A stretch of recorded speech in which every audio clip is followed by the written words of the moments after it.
I know you guys were probably tossing and turning last night thinking, I really hope Congress passes that stopgap bill because God forbid any of them miss their paychecks, or I won't be able to go to the Smithsonian even though I've got my double jab and I've got my mask and they're going to be shutting down on Friday. Don't worry, they were eventually just going to pay themselves anyways. They just needed these high profile dramatics. They really needed to grab some headlines and, to try to push all the blame off on those dastardly Republicans not wanting to spend exorbitant extras just to, fund the government so you guys can talk about that fucking $3.5 trillion atrocious budget bill here next week or so. I'm sure they're all probably already got plans for the fucking weekend anyways. Nobody's going to be working it anyways, but who knows for sure though. But what we do know, everybody's going to be getting their fucking paychecks. They're going to be getting their money. You may not be, okay? We've seen record high unemployment rates. Well, not really unemployment rates now. It's just jobless claims that have been coming through fast and furious. But let's not get ahead of ourselves. Let's take a look at what this bill is, because there was two that were passed very, very quickly after the other one was. The House passed a standalone continuing resolution aimed at averting a government shutdown on Thursday, with the bill expected to be sent to President Biden's desk before he goes to bed for the evening. Oh, it's already like 4 o'clock here, so that could be a little bit tough. So I'm sure it'll probably just get rubber stamped and it'll all be good. Don't worry about it, guys. The vote was 254 to 175, and the Senate passed a measure 65-35 earlier in the day. It was never, ever not going to pass, okay? That's what Mitch McConnell said. Hey, if you want to fund the government, all you need to do is stop trying to push it through reconciliation, okay? If you want to fund it, you just need to pass a separate continuation bill. That's what they did, and guess what? It was funded. Imagine that. And the stopgap bill includes language to keep the government funded through December 3rd, in addition to disaster relief funding aid with the resettlement of Afghan refugees. You know, those ass grabbers that are up there in Wisconsin, they'll just get resettled, my friend. We'll just put them in the middle of places and they can just go ahead and live their lives there, because that's a terrific waste of money. The passage comes after Senate Republicans blocked a House-passed short-term spending bill that included language to raise the debt ceiling. Put those two things together, Mitch said no fucking way, saying that they will not support increasing a federal government's borrowing limit as Democrats look to pass a sweeping multi-trillion dollar social spending bill. Senate Majority Leader Chuck Schumer got caught in the act. Praised the bill, saying he believes it's critical to keep the government open. Yeah, funding the government is pretty critical to keeping it open. Thank God. That's why he makes all the big bucks, and took a swing at his GOP colleagues for their pushback in supporting raising the federal government's borrowing limit. We want to spend more money and you won't let us. You guys are mean and stupid. But what was the other bill that they passed? Well, passed the bill to suspend the debt limit. So they didn't raise it. They're just not going to keep track of all of the, well, they are going to keep track because eventually those receipts are going to be due, but they're just going to go ahead and allow the government to spend however much they want until December 17th, 2022, and we can go through all of these fucking dramatics once again. Thank God they got the soundstage built, because this is just going to be another fucking theater for the ages come winter next year. Lawmakers in the House voted to pass the debt ceiling bill on Wednesday that would suspend the federal debt limit through to December 17th, 2022. Yeah, this was after all the recording was done, but yeah, it didn't get publicity until this morning. In a 219 to 212 vote along party lines, the measure comes just weeks before the federal government would default on debt. So yeah, it's not raising the debt ceiling, okay? It's suspending the limit, okay? So it's still going to be exactly where it is. They're just, going to allow you to have a temporary increase in your credit. Isn't that cool? They can just go ahead and continue to spend whatever they want. It's really just making sure that today's looked after, with tomorrow given a firm fuck you. Two Democrats voted against the bill, Kurt Schlater and Jared Golden of Maine, while Representative Adam Kissinger voted in favor of it because, of course, it's like, just, you know what? Hey, we'll package together all of the rhinos and we'll trade you Joe Manchin. How about that? That's a conversation that should be made. Maybe that's in some of the deep text in that fucking 2,500 page $3.5 trillion spending bill. The legislation will now head to the Senate. Yeah, it'll just be approved there. Anyways, Senate Minority Leader Mitch McConnell told reporters on September 22, "We all agree America must never default. The debt ceiling will need to be raised. But you aren't going to vote for it if it was in conjunction with funding the government, because using reconciliation, you shouldn't be doing that all the fucking time."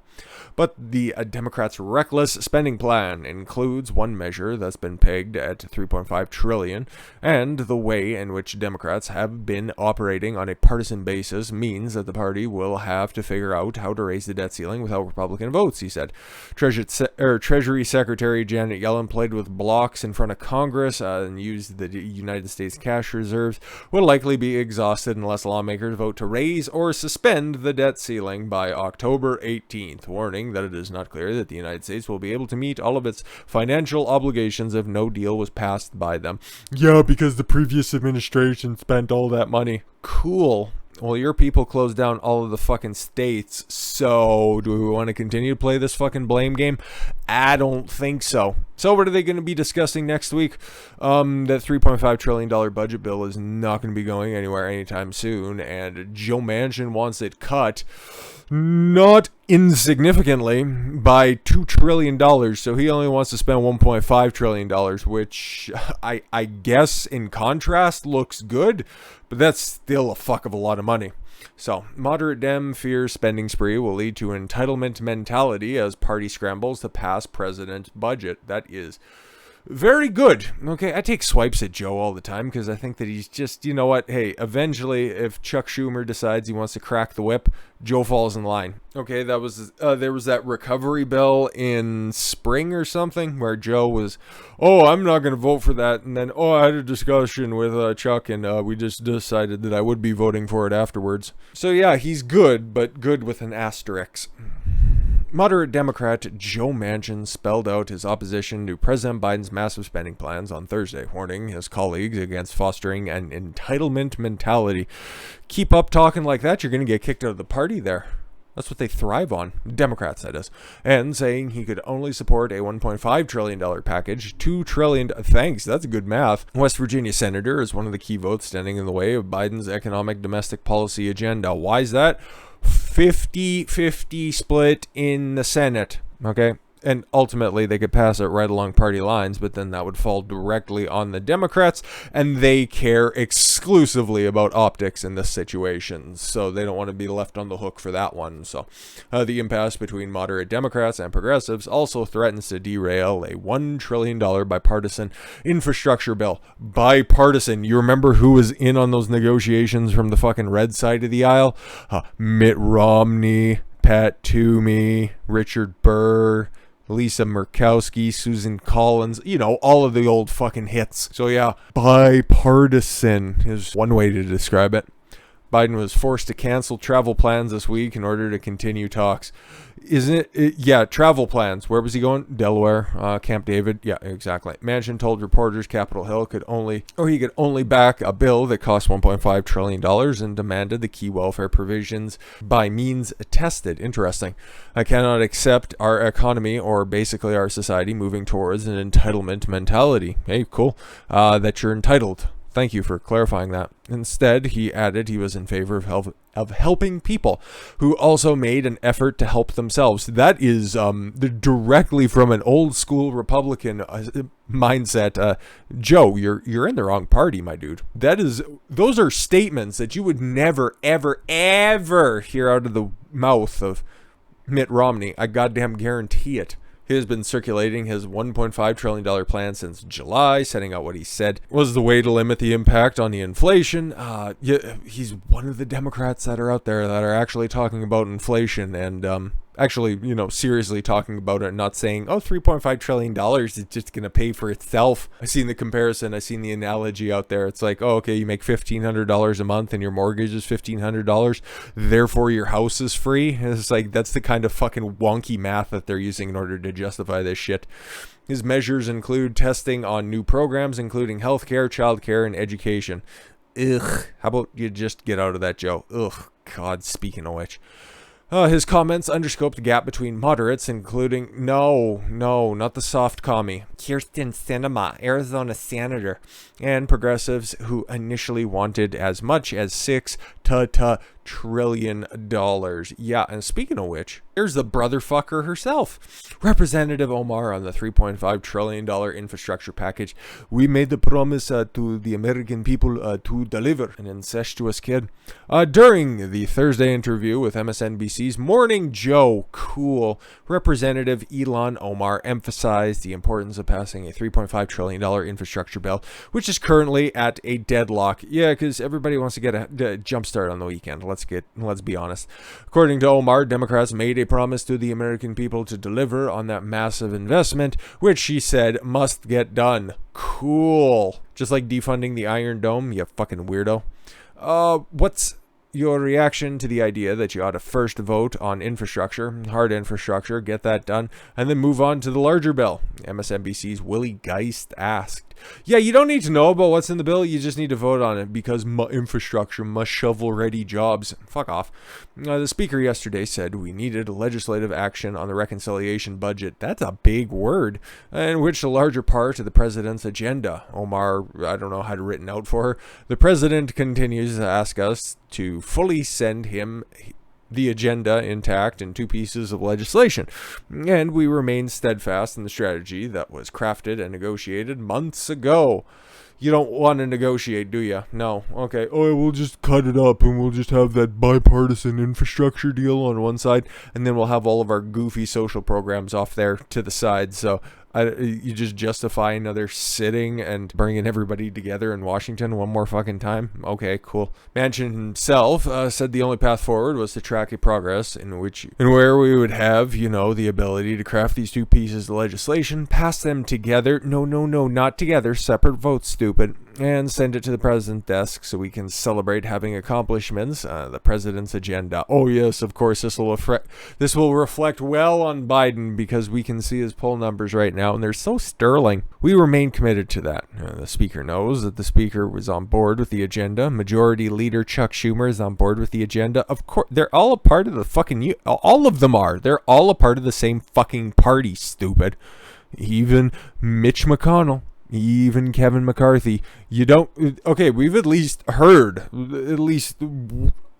rumors and rumblings about what Mitch McConnell thinks about this. Kevin McCarthy, I don't know, did he even bother showing up to Washington to vote on this shit? Like, this is useless motherfucker, man. They're all in this together. So at the end of the day, you have the moderates, the couple that are in the Democratic Party. They're still trying to hold to their values, or at least what they tell you is their values. And then you have the squad, and they're just an unsustainable position of just trying to spend their way to prosperity. And then you have this old drunkard here in the middle. I just want to go ahead and show you guys this one clip from earlier today after she announced all of the different funding packages that we're going through.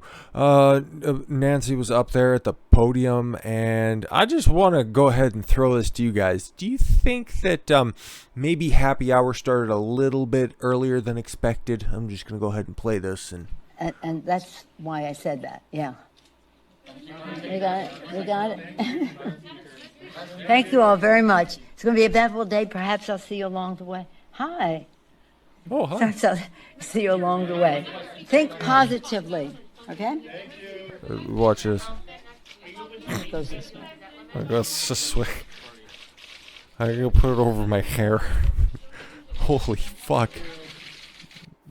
Who walks like that? Who walks like that? We're gonna go right to the... Look at those fucking fingers all akimbo, like just walking like she's just absolutely out of her fucking tree. Only a serial killer walks like that. Oh yeah, just make sure that we walk perfectly straight and that I don't fall off the stage. Like, this bitch is drunk as shit. And she's the one who's in charge of this fucking civil war that's happening with the Democrats right now. Oh, you got that evil MAGA movement over there on the Republican side of things. No. They've been galvanized, okay? There's a clear fucking divide of the people who...